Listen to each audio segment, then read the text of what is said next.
Magkano nga ba ang starting salary ng isang registered civil engineer at registered Okay mga Lord, so share ko na lang din sa inyo magkano nga ba yung sinahod ko noon. Share ko na lang, engineer din naman tayo. Dati, no? Dati, hindi na ngayon. So, year 2008 mga idol, ako na-employ sa Pilipinas, ang sahod ko ay 8,500. So, yan po yung minimum dati, 2008. Tapos, natanggal tayo sa trabaho. So, year 2009, na-employ na naman tayo. Ang offer sa atin is 13,500 mga idol. So, yun yung sahod natin noon year 2009. So, ganyan yung mga sahuran dati na starting salary sa mga industry. Okay na rin naman yun, no, yung mga panahon na yun. Tapos nasa 4 to 5 years din ako nagtrabaho doon. At sa mga huling 2 taon ko doon sa kumpanya na yun is nasa 25,000 pesos mga idol. Yun. So, year 2013 mga idol yun. 25,000. So, ando na lahat, no? Kaso yung tax ko no, nasa 5,000 yata or nasa 3,000 yung tax mga idol. Yun ang ano sa Pilipinas, may tax ka talaga. So habang palaki ng palaki yung sahod mo, lumalaki rin yung tax mo mga idol.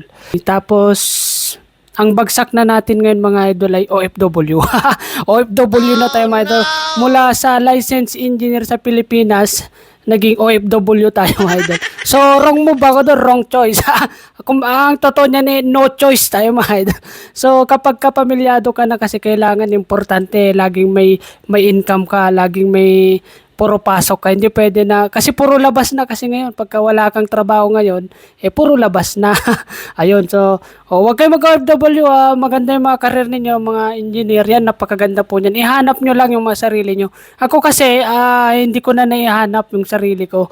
Ayun, so, pero sa kasalukuyan mga idol, real talk lang, hindi ko alam kung magkano na yung entry level ng mga licensed engineer sa Pilipinas. So sa mga open-minded dyan, i-comment nyo magkano ba yung offer sa inyo yung mga bagong engineer. Pero sa ngayon, sa tingin ko nasa 20 or 25,000 yata starting na mga engineer ngayon sa mga private at pub at gobyerno. Hindi natin kabisado, no? Kaysa naman mag-offer sila ngayon ng 12,000 to 15,000 sa mga licensed engineer.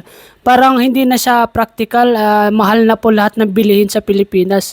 Hindi na siya makatotohanan. No? Pero ewan ko, baka may mga company pa ngayon na nag-offer ng 12 to 15,000 pesos. No? Anong masasabi nyo? Paki-comment nga kung magkano yung masahod niyo.